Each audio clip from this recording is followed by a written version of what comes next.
నమస్కారం నవ్య న్యూస్ కి స్వాగతం। ఈ రోజు వార్తల ముఖ్యాంశాలు।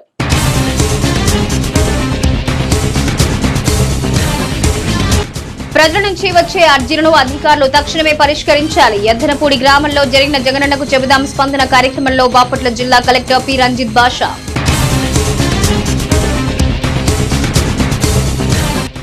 చీరాల సాయి కృష్ణ లాడ్జ్ పై అంతస్తు నుంచి జారిపడి వ్యక్తి మృతుడు భీమవరానికి చెందిన కరుణకుమార్ గా గుర్తింపు। అనుమానాస్పద మృతి కింద కేసు నమోదు చేసి విచారణ చేపట్టిన పోలీసులు। ఓటర్ల సౌలభ్యం కోసం పోలింగ్ కేంద్రాల మార్పులు చేర్పులపై కసరత్తు చేస్తున్న బాపట్ల జిల్లా కలెక్టరేట్ లో జరిగిన రాజకీయ పార్టీల నాయకుల సమావేశంలో బాపట్ల జిల్లా కలెక్టర్ రంజిత్ బాషా। పరుచూరు నియోజకవర్గంలోని ఎద్దనపూడి గ్రామంలో జిల్లా పరిషత్ ఉన్నత పాఠశాల ప్రాంగణంలో జిల్లా కలెక్టర్ రంజిత్ బాషా అధ్యక్షతన జగనన్నకు చెబుదాం స్పందన కార్యక్రమం జరిగింది।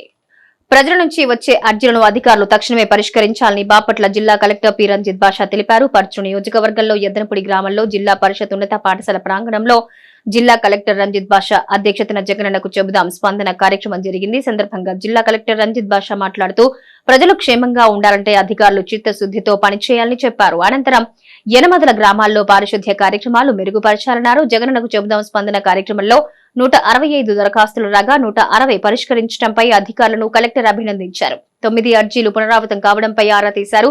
ప్రజలకు అధికారులు అందుబాటులో ఉండాలని సూచించారు। ప్రజలను ఇబ్బందులకు గురిచేయటం, కార్యాలయాల చుట్టూ తిప్పించుకోవటం వంటివి చేయరాదన్నారు। ప్రజలకు మేలు చేయటమే లక్ష్యంగా అధికారులు పనిచేయాలన్నారు। ఈ కార్యక్రమంలో జిల్లా సంయుక్త collector H Sridhar, Bapatla RDO G Ravinder, నియోజకవర్గ ప్రత్యేక అధికారి రామకృష్ణ తదితరులు పాల్గొన్నారు। చీరాల రైల్వే స్టేషన్ సమీపంలోని సాయి కృష్ణ లాడ్జ్ పై నుంచి ప్రమాదవశాత్తు జారిపడి ఓ వ్యక్తి మృతి చెందిన ఘటన స్థానికంగా కలకలం రేపింది। కాగా మృతుడు పశ్చిమ గోదావరి జిల్లా భీమవరానికి చెందిన కరుణకుమార్ గా పోలీసులు గుర్తించారు। లాడ్జి భవనంపై నుండి ప్రమాదవశాత్తు కిందపడి ఓ వ్యక్తి మృతి చెందిన సంఘటన చీరాల పట్టణంలో చోటు చేసుకుంది। స్థానిక రైల్వే స్టేషన్ ఎదురుగా గల సాయికృష్ణ లాడ్జ్ లో ఈ ఘటన వెలుగు చూసింది।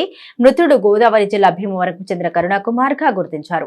భీమవరంలో వ్యవసాయ శాఖలో అటెండర్ గా కరుణకుమార్ పనిచేస్తున్నాడు। వేటపాలెంలో తనపై అధికారి ఇంట్లో జరిగే శుభకార్యానికి హాజరయ్యేందుకు స్నేహితులతో కలిసి కరుణకుమార్ చీరాలకు వచ్చాడు। తెల్లవారుజామున మద్యం మత్తులో ఫోన్ లో మాట్లాడుతూ ప్రమాదవశాత్తు జారిపడి మృతి చెందినట్టుగా తోటి స్నేహితులు తెలిపారు। కాగా సమాచారం అందుకున్న పోలీసులు సంఘటన స్థలానికి చేరుకున్న ప్రాథమిక వివరాలు సేకరించారు। ఘటనపై అనుమానాస్పద మృతి కింద కేసు నమోదు చేసుకుని దర్యాప్తు చేపట్టినట్లు చీరాల 1 టౌన్ సీఐ శేషగిరిరావు తెలిపారు।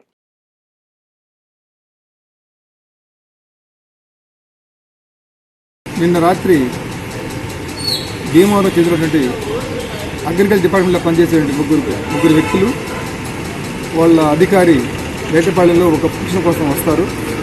వచ్చిన తర్వాత 11 గంటలకి వీళ్ళు లాడ్జిలో రూమ్ తీసుకొని భోజనం చేసిన తర్వాత తెల్లవారుజామున 3 గంటలకి పొలంలో కరుణకుమార్ అనే వ్యక్తి పైనుంచి బై మిస్టేక్ని కానీ దారి కానీ పడిపోయిన వ్యక్తిని ప్రస్తుతానికి అనుమానిస్తున్నాము। రిపోర్ట్ తీసుకొని ఆఫీస్ దృష్టిలో పెట్టి కేసు కట్టి దర్యాప్తు చేస్తాం। బాపట్ల జిల్లా కలెక్టరేట్ లోని కలెక్టర్ ఛాంబర్ లో గుర్తింపు పొందిన రాజకీయ పార్టీల నాయకులతో జిల్లా కలెక్టర్ పి రంజిత్ బాషా సమావేశం నిర్వహించారు। రానున్న ఎన్నికల్లో ఓటర్ల సౌలభ్యం కొరకు పోలింగ్ కేంద్రాల మార్పులు చేర్పులపై కసరత్తు చేస్తున్నామని బాపట్ల జిల్లా కలెక్టర్ పి రంజిత్ బాషా తెలిపారు। బాపట్ల జిల్లా కలెక్టరేట్ లో కలెక్టర్ ఛాంబర్ లో గుర్తింపు పొందిన రాజకీయ పార్టీల నాయకులతో ఆయన సమావేశం నిర్వహించారు। ఈ సమావేశంలో జిల్లా కలెక్టర్ రంజిత్ బాషా మాట్లాడుతూ ఓటర్ల పేర్లు, చిరునామాల మార్పులు చేర్పులపై నమోదయ్యే దరఖాస్తుల్ని తక్షణమే పరిష్కరిస్తున్నామని తెలిపారు। మృతుల ఓటర్లను జాబితా నుండి తొలగించడానికి అన్ని చర్యలు తీసుకోవాలని అధికారులను ఆదేశించామన్నారు। రాజకీయ పార్టీలు తమ అభ్యంతరాలపై లిఖితపూర్వక ఫిర్యాదులు చేయాలన్నారు। ఓటర్ల జాబితాలో సవరణపై వచ్చిన ఫిర్యాదుల్ని పరిగణనలోకి తీసుకుంటున్నామన్నారు। గత ఏడాది ఏప్రిల్ 1వ తేదీ నుండి ఇప్పటి వరకు 2,28,622 దరఖాస్తులు వచ్చాయన్నారు। ఇందులో 1,84,667 దరఖాస్తులు పరిష్కరించామని, 34,344 దరఖాస్తులు తిరస్కరించగా 9,611 దరఖాస్తులు పెండింగ్ లో ఉన్నాయన్నారు। ఎప్పటికప్పుడు దరఖాస్తులు పరిష్కరిస్తున్నామని, సమస్యలు లేకుండా చర్యలు తీసుకుంటున్నామన్నారు। ఎన్నికల సిబ్బందికి ఈవీఎంల శిక్షణ కొరకు యంత్రాలను ఎంపిక చేసిన తదుపరి రాజకీయ పార్టీలకు సమాచారం ఇస్తామన్నారు। ఎన్నికలకు సంబంధించిన ప్రతి ప్రక్రియ పారదర్శకంగా సాగుతుందని వివరించారు। సప్లిమెంట్ జనరేట్ అవుతాయి। సప్లిమెంట్స్ అంటే రన్నింగ్ సీరియల్ నెంబర్తో అంటే ఏదో ఫైనల్ పబ్లికేషన్ అయిందో ఆ సీరియల్ నెంబర్ లాస్ట్ నెంబర్ నుంచి ఉంటుంది। సో డోర్ నెంబర్ సార్టింగ్ అనేది ఆటోమేటిక్ సిస్టమ్ చేస్తుంది। సో వీళ్ళు స్టార్టింగ్ బట్టి స్టార్ట్ అవుతుంది. సో బట్ ఎనీహౌ మ్యాక్సిమం ఆ పోలింగ్ బూత్లో ఉన్న పోలింగ్ స్టేషన్లో వాళ్ళందరికీ కూడా అదే పోలింగ్ స్టేషన్ రోడ్లో ఉన్నట్టుగా వీఆర్ ప్లానింగ్. సో చిన్న తప్పు ఏదైనా ఉంటే దానికి రెక్టిఫై సమ్ థింగ్ ఏదైనా రెక్టిఫికేషన్ ఉంటే రెక్టిఫికేషన్. ఓకే, సో ఇప్పటికీ ఏదైనా ఈ మధ్య కాలంలో ఫైనల్ పబ్లికేషన్ తర్వాత డెత్ కేసెస్ కానీ లిస్టుకు వస్తే మీరు ఫామ్ 7 ఇవ్వచ్చు. ఈ మధ్యలో అంటే ఫైనల్ పబ్లికేషన్ తర్వాత ఏదైనా డెత్స్ కానీ ఏదైనా ఉంటే ఫైనల్గా నోటిఫికేషన్ తర్వాత మళ్ళీ మనం సపరేట్ లిస్టులు తయారు చేస్తాం. ఏఎస్డి లిస్ట్ అంటారు. ఏఎస్డి అంటే ఆబ్సెంటీస్, షిఫ్టెడ్, డెత్. ఇక లిస్ట్ సపరేట్గా తయారు చేసి ఇస్తారు. అంటే ఏంటంటే వీళ్ళు ఎవరైనా ప్రాపర్గా షిఫ్టెడ్, ప్రాపర్గా డెత్ అయిన కేసులు ఏదైనా ఉంటాయి రోల్ ఫైనల్ అయిన తర్వాత. సో అటువంటి లిస్టులు సపరేట్గా మనం పోలింగ్ స్టేషన్లో పోలింగ్ ఆఫీసర్ దగ్గర ఉంటుంది, అంటే పిఓ దగ్గర ఉంటుంది. అది ఏజెన్సీ కూడా చూపిస్తారు. దిస్ ఇస్ ఫ్రమ్ ఓటర్ ఈ రోజు సంబంధించింది. ఏదైనా మీ అబ్జెక్షన్స్ ఏదైనా ఉంటే రైట్ బిఫోర్ యువర్ ఈఆర్ఓస్, మీ ఎవరైతే ఇప్పుడు ఈఆర్ వస్తున్నారో మీటింగ్స్ చేస్తారో మీతో వాళ్ళతో మీరు రైట్. సో అంటే నేను లాస్ట్ టైం మీకు చెప్పాను, ఆల్మోస్ట్ ఆల్ ఇది ఫైనలైజ్ అయిన పోలింగ్ స్టేషన్స్. దీంట్లో పెద్దగా మార్పులు చెప్పే ఉండవు. సో మీకు ఏంటంటే ఇప్పుడు నేను చెప్పిన గైడ్లైన్స్ చెప్పాను. ఆ గైడ్లైన్స్ ఏదైనా అవుతున్నట్టుగా ఏదైనా ఇబ్బంది ఉన్నట్టుగా మీరు చెప్తే దాన్ని బట్టి ఫర్దర్గా ఈఆర్ఓస్ ప్రపోజ్ దట్. చరిత్రలో నేటి ముఖ్యమైన ఘటనలను ఒకసారి చూద్దాం.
చీరాల పట్టణంలోని సెయింట్ మార్క్స్ లూథరన్ జూనియర్ కళాశాల ప్రాంగణంలో ఇప్పటి వరకు కళాశాల ప్రిన్సిపల్ గా విధులు నిర్వహించిన సునీత పదవి విరమణ సందర్భంగా కళాశాలలో వీడ్కోల సభ ఘనంగా నిర్వహించారు. సమాజానికి మంచి పౌరులను అందించడమే గురువుగా తమ బాధ్యతని, అటువంటి బాధ్యతను సమర్థవంతంగా నిర్వర్తించినందుకు గాను ఓ అధ్యాపకురాలిగా తనకు తృప్తికరంగా ఉందని సెయింట్ మార్క్స్ లూథరన్ జూనియర్ కళాశాల సునీత అన్నారు. చీరాల పట్టణంలో సెయింట్ మార్క్స్ లూథరన్ జూనియర్ కళాశాల ప్రాంగణంలో ఇప్పటి వరకు కళాశాల ప్రిన్సిపల్ గా విధులు నిర్వహించిన సునీత పదవి విరమణ సందర్భంగా కళాశాలలో వీడ్కోల సభ ఘనంగా నిర్వహించారు.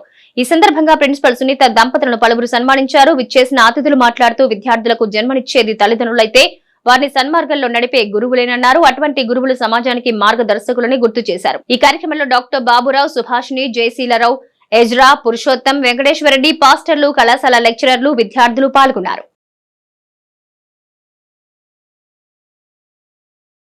మేడం, మా ఇన్నర్వీల్ క్లబ్ నుంచి అంటే చీరాల్లో మంచి సెలెక్టెడ్ ఎఫర్ట్ చేసే మంచి మహిళల్ని సన్మానం చేయాలి. మేము నాకే ఇచ్చారు ఛాన్స్. ఎవరన్నా నీకు తెలిసిన వాళ్ళు ఉంటే చెప్పడం.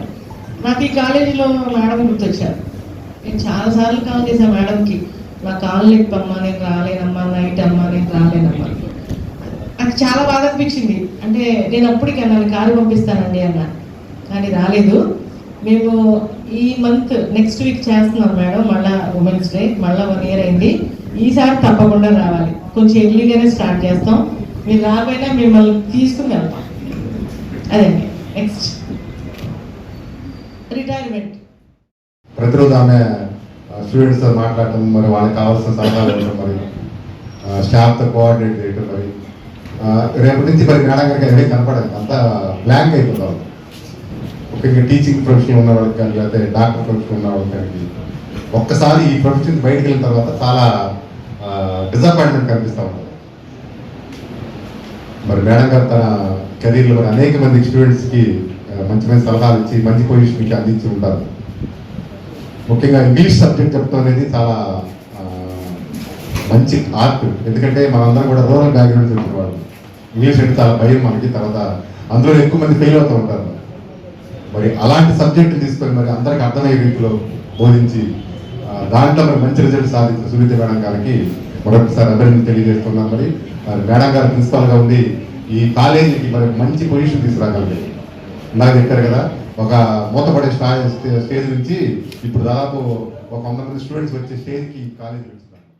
దేశవ్యాప్తంగా చర్చిలు, మసీదులపై జరుగుతున్న దాడులకు వ్యతిరేకంగా దళిత బహుజన పార్టీ ఆధ్వర్యం చీరాల మండలం తహసీల్దార్ కార్యాలయం వద్ద ఆ పార్టీ ప్రతినిధులు నిరసన ప్రదర్శన చేపట్టారు. చర్చిలు, మసీదులపై దాడులకు పాల్పడుతున్న దుండగులపై చర్యలు తీసుకోవాలని దళిత బహుజన పార్టీ ప్రతినిధులు డిమాండ్ చేశారు. దేశవ్యాప్తంగా చర్చిలు, మసీదులపై జరుగుతున్న దాడులకు వ్యతిరేకంగా దళిత బహుజన పార్టీ ఆధ్వర్యంలో చీరాల మండల తహసీల్దార్ కార్యాలయం వద్ద ఆ పార్టీ ప్రతినిధులు నిరసన ప్రదర్శన చేపట్టారు. అనంతరం చీరాల మండల తహసీల్దార్ నాసరయ్యకు వినతి పత్రం అందించారు. నియోజకవర్గ సోదరులందరికీ జైభీం సోదరులారా, ఈరోజు చూడండి అంత దారుణము.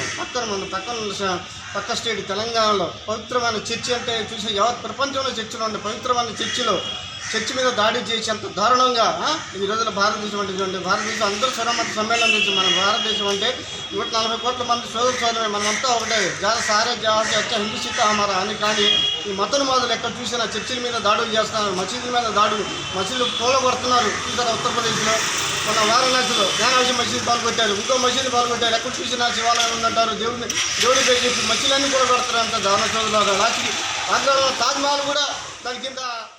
బాపట్ల జిల్లా కలెక్టరేట్లోని కలెక్టర్ ఛాంబర్లో కలెక్టర్ రంజిత్ బాషా 10వ తరగతి ఇంటర్మీడియట్ పరీక్షల నిర్వహణపై అనుబంధ శాఖల అధికారులతో సమావేశం నిర్వహించారు. విద్యార్థులకు ఎటువంటి ఇబ్బందులు తలెత్తకుండా పరీక్షా కేంద్రాల్లో కనీస సౌకర్యాలు ఏర్పాటు చేయాలని అధికారులను బాపట్ల జిల్లా కలెక్టర్ రంజిత్ బాషా ఆదేశించారు.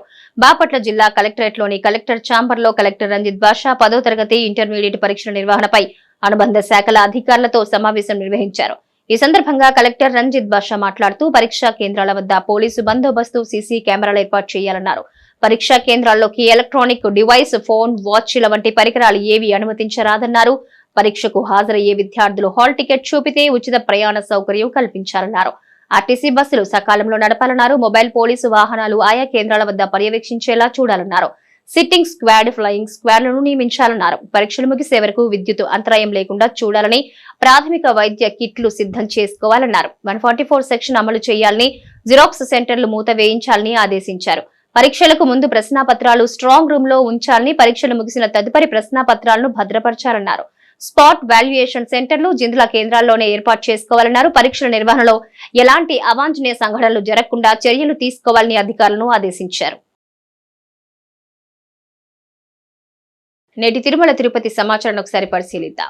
తిరుమల దివ్యక్షేత్రంలో భక్తుల రద్దీ కొనసాగుతోంది. వెంకటేశ్వర స్వామిని దర్శించుకునేందుకు వచ్చిన భక్తులతో 13 కంపార్ట్మెంట్లు నిండిపోయాయి. టోకెన్లు లేని భక్తులకు 12 గంటల్లో సర్వదర్శనం కలుగుతుందని టీటీడీ అధికారులు తెలిపారు. నిన్న స్వామివారిని 69,191 మంది భక్తులు దర్శించుకోగా 22,295 మంది తలనీలాలు సమర్పించుకున్నారు. నిన్న ఒక్కరోజే కానుకల ద్వారా హుండీకి 3.60 కోట్ల ఆదాయం వచ్చిందన్నారు.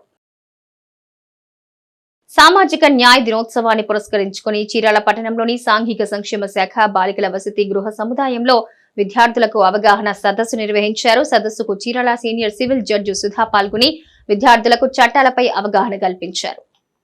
విద్యార్థులు చట్టాలపై అవగాహన పెంపొందించుకోవాలని Chirala senior civil judge Sudha అన్నారు. సామాజిక న్యాయ దినోత్సవాన్ని పురస్కరించుకుని చీరాల పట్టణంలోని సాంఘిక సంక్షేమ శాఖ బాలికల వసతి గృహ సముదాయంలో విద్యార్థులకు అవగాహన సదస్సు నిర్వహించారు. సదస్సుకు Chirala senior civil judge Sudha పాల్గొని విద్యార్థులకు చట్టాలపై అవగాహన కల్పించారు. ఈ సందర్భంగా ఆమె విద్యార్థులను ఉద్దేశించి మాట్లాడారు. చిన్ననాటి నుండి విద్యార్థులు సమాజం పట్ల అవగాహన కలిగి ఉండాలన్నారు. ముఖ్యంగా ఆడపిల్లలు అత్యంత జాగ్రత్తగా మంచి చెడుల్ని సూక్ష్మంగా గమనించాలన్నారు. పాఠశాలకు వెళ్లే సమయంలో ఎవరైనా అల్లరి చేసి ఏడిపిస్తే వెంటనే టీచర్ లేక వార్డెన్కు సమాచారం అందించాలన్నారు. పోక్సో బాల కార్మిక నిరోధక చట్టాల గురించి అవగాహన పెంచుకోవాలన్నారు. న్యాయపరమైన సమస్యల పరిష్కారం కోసం మండల లీగల్ సెల్ ను సంప్రదించాలని కోరారు. ఈ కార్యక్రమంలో చీరాల బార్ అసోసియేషన్ అధ్యక్షుడు రమేష్ బాబు, న్యాయవాదులు ఈశ్వరిరెడ్డి, సురేష్, ప్రతినిధి మతీన్, వార్డెన్ కోటేశ్వరమ్మ, విజయలక్ష్మి తదితరులు పాల్గొన్నారు. గవర్నమెంట్ ఏమని చెప్తుందంటే 14 సంవత్సరాల లోపల ఉన్న వాళ్ళు ఎక్కడ ఉండాలి, స్కూల్లోనే ఉండాలి. ప్రాథమిక విద్య అనేది నిర్బంధ ప్రాథమిక విద్య, కంపల్సరీ ఎడ్యుకేషన్. ప్రతి ఒక్కరు కూడా ఏం చేయాలి, చదువుకోవాలి. అది ఒక హక్కు. పిల్లల్ని చిన్న చిన్న పనులకి అలా ఏం పంపించకూడదు. స్కూల్లో అనేది 14 సంవత్సరాల పిల్లలు కంపల్సరిగా చదువుకోవాలి. చదువు మనకి చాలా జ్ఞానం వస్తుంది. మరి ఈ అవకాశం మరి మీకు వచ్చింది. ప్రతిరోజు స్కూల్కి ఇక్కడ దగ్గర ఎంత దూరం మీకు స్కూల్కి అయితే అసలు బాగలేదు. అమ్మాయిలు అనేవాళ్ళు చాలా జాగ్రత్తగా ఉండాలి. ఎవరి మాటలు నమ్మకూడదు. ఎవరేమైనా పలకరించి మాయ మాటలు చెప్తే, లేదంటే మిమ్మల్ని ఏదైనా టీచ్ చేసి మిమ్మల్ని ఇబ్బంది పెడితే బాగానే ఎవరికి చెప్పాలి? వార్డెన్ గారికి చెప్పాలి. వార్డెన్ గారికి లేదంటే స్కూల్లో టీచర్స్కి చెప్పాలి. ఈ టైం మీకు ఉంది కాబట్టి, ఇంత అవకాశం ఉంది కాబట్టి ఉన్నంతలో మీరు ఏం చేయాలి? బాగా చదువుకోవాలి. చదువుకుంటే ఏదైనా ఒక సాధించినప్పుడు, ఇప్పుడు మేడం ఏమంటారు మేడంని? Lawyer madam, advocate sir advocate. Madam వాళ్ళు చదువుకుంటే ఏమయ్యారు? హాస్టల్ వార్డెన్స్ అయ్యారు. ఇప్పుడు ఏమంటారు వాళ్ళు? మేడం అంటున్నారు కదా, మీరు కూడా రేపు చదువుకొని ఒక ఉన్నత స్థానానికి రావాలి. దేని గురించి భయపడకూడదు, దిగులు పడకూడదు. నా పరిస్థితి ఏంటి, ఇలా ఉన్నంత అవకాశాలను మనం ఏం చేయాలి?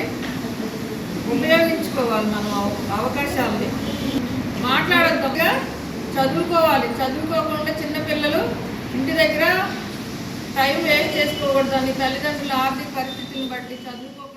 వార్తల్లో నేటి అంతర్జాతీయ జాతీయ రాష్ట్ర ముఖ్యమైన అంశాలను పరిశీలిద్దాం. ఇస్లామాబాద్ పాకిస్తాన్ లో రాజకీయ అనిశ్చితికి ఎటకెలకు తెరపడింది. సంకీర్ణ ప్రభుత్వ ఏర్పాటుకు పీపీపీ పీఎంఎల్ఎన్ ఒప్పందం కుదుర్చుకున్నాయి. సంయుక్త మీడియా సమావేశంలో పీపీపీ చైర్మన్ బిలావల్ భుట్టో జర్దారీ మాట్లాడుతూ పీఎంఎల్ఎన్ అధ్యక్షుడు షెహబాజ్ షరీఫ్ మళ్లీ ప్రధాని పదవిని చేపడతారని చెప్పారు. PPP co chairman Asif Ali Zardari దేశాధ్యక్ష పదవికి జరిగే ఎన్నికల్లో ఉమ్మడి అభ్యర్థిగా పోటీ చేస్తారని తెలిపారు. ప్రధానమంత్రి నరేంద్ర మోదీ అమూల్ సంస్థ గోల్డెన్ జూబ్లీ సెలబ్రేషన్స్ లో పాల్గొన్నారు. అమూల్ ఏర్పాటు చేసి 50 ఏళ్లు పూర్తయిన సందర్భంగా Gujarat cooperative milk marketing federation స్వర్ణోత్సవ వేడుకలను అహ్మదాబాద్ లోని నరేంద్ర మోడీ స్టేడియంలో నిర్వహించారు. ఈ సందర్భంగా ప్రధాని మోదీ అమూల్ ఎగ్జిబిషన్ ను సందర్శించారు. ఈ సందర్భంగా మాట్లాడిన మోడీ చిన్న రైతులకు సహాయం చేయటమే మా ధ్యేయమన్నారు. అందులో భాగంగానే కిసాన్ క్రెడిట్ కార్డును ప్రవేశపెట్టామన్నారు. ఈ సందర్భంగా గుజరాత్ లోని వివిధ ప్రాంతాలకు చెందిన పలువురు రైతులతో ప్రత్యేకంగా సమావేశమయ్యారు మోడీ. అమూల్ రాబోయే 25 ఏళ్ల విజన్ పై వారితో చర్చించారు. గుజరాత్ పర్యటనలో భాగంగా 22,850 కోట్ల విలువైన అభివృద్ధి పనులను ప్రారంభించనున్నారు ప్రధాని.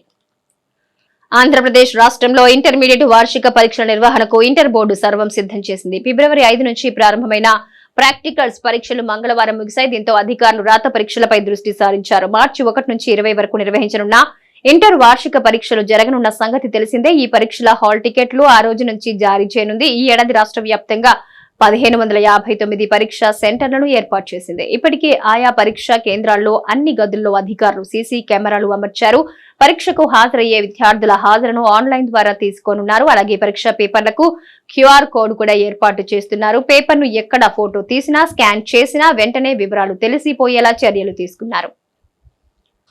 ప్రస్తుతం మార్కెట్లో కార్లది హవా కొనసాగుతోంది. వినియోగదారులను మరింతగా ఆకట్టుకునేందుకు రకరకాల కార్లు మార్కెట్లో విడుదలవుతున్నాయి. టెక్నాలజీని సద్వినియోగం చేసుకుంటే సరికొత్త ఫీచర్స్ తో వాహనాలు అందుబాటులోకి తీసుకొస్తున్నారు. అయితే ఈ రోజుల్లో బైకులు ఉన్నవారు కూడా కారు కొనుగోలు చేయాలని ఆసక్తి చూపుతున్నారు. వారి వార్షిక ఆదాయం పెద్దగా లేకున్నా కారు కొనాలని భావిస్తున్న వారు ఎందరో ఉన్నారు. అయితే ఈ రోజుల్లో కొత్త కారు కొనుగోలు చేసే బదులు సెకండ్ హ్యాండ్ కారు తీసుకోవాలని భావిస్తున్నారు. ప్రస్తుతం దేశీయ మార్కెట్లో సెకండ్ హ్యాండ్ కార్లు కుప్పలు తెప్పలుగా లభిస్తున్నాయి. అతి తక్కువ ధరల్లోనే సెకండ్ హ్యాండ్ కార్లు లభిస్తున్నాయి. అయితే ప్రముఖ సెకండ్ హ్యాండ్ కార్లు లభించే ప్లాట్ఫామ్ Cars24. ఇందులో మీకు నచ్చిన కార్లను కొనుగోలు చేయొచ్చు. ప్రస్తుతం ఓ కారు తక్కువ ధరలో అందుబాటులో ఉంది. ఫామ్ లేమితో ఇంగ్లాండ్ తో ఆఖరి 3 టెస్టులకు దూరమైన భారత జట్టు స్టార్ ఆటగాడు శ్రేయస్ అయ్యర్ కొత్త చిక్కుల్లో పడ్డాడు. వైజాగ్ టెస్టు అనంతరం వెన్నునొప్పితో నేషనల్ క్రికెట్ అకాడమీ చేరిన అతడు ఫిట్ గానే ఉన్నట్టు తేలింది. రంజీ ట్రోఫీ క్వార్టర్ ఫైనల్లో ఆడకూడదనే తనకు వెన్నునొప్పి ఉందని అయ్యర్ అబద్దం చెప్పాడని ఎన్సీఏ అధికారులు బీసీసీఐకి లేఖ రాశారు. దాంతో అయ్యర్ పై బీసీసీఐ చర్యలు తీసుకునే ఛాన్స్ ఉంది. అయ్యర్ కు కొత్త గాయమేం కాలేదు. అతడు ఫిట్ గానే ఉన్నాడు. నవ్య న్యూస్ ముగించే ముందు ముఖ్యాంశాలు మరోసారి.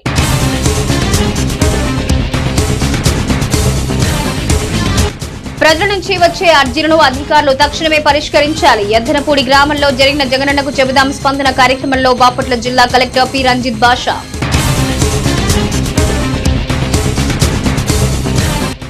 చీరాల సాయి కృష్ణ లాడ్జ్ పై అంతస్తు నుంచి జారిపడి వ్యక్తి మృతుడు భీమవరానికి చెందిన కరుణకుమార్ గా గుర్తింపు. అనుమానాస్పద మృతి కింద కేసు నమోదు చేసి విచారణ చేపట్టిన పోలీసులు. ఓటర్ల సౌలభ్యం కోసం పోలింగ్ కేంద్రాల మార్పులు చేర్పులపై కసరత్తు చేస్తున్న బాపట్ల జిల్లా కలెక్టరేట్ లో జరిగిన రాజకీయ పార్టీల నాయకుల సమావేశంలో బాపట్ల జిల్లా కలెక్టర్ రంజిత్ బాషా. నవ్య న్యూస్ ఇంతటితో సమాప్తం. నమస్కారం.